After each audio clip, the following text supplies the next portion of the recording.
Welcome to Chillin' 101. We hope this video helps. In this video, I will show how to jack up a Mazda Miata, easy method. Position the car on level ground and engage the parking brake immediately, then chock the rear wheels. Locate the factory jacking point under the pinch weld or sill near the front or rear wheel. Loosen the lug nuts slightly before raising the car 2 to 3 inches with the jack.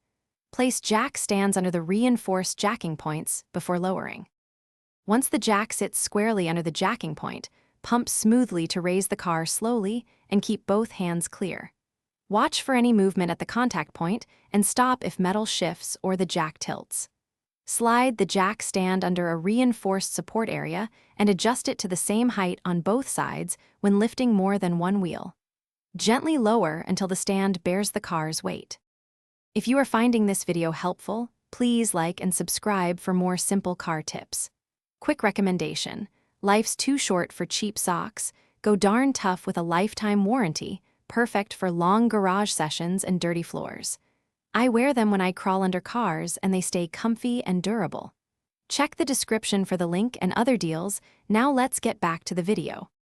With the car securely on stands, finish removing the lug nuts and take off the wheel straight toward you to avoid scraping the brake rotor.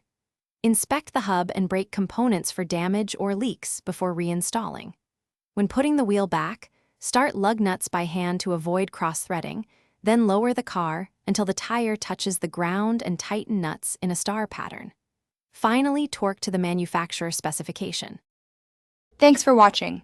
Consider subscribing if we helped you.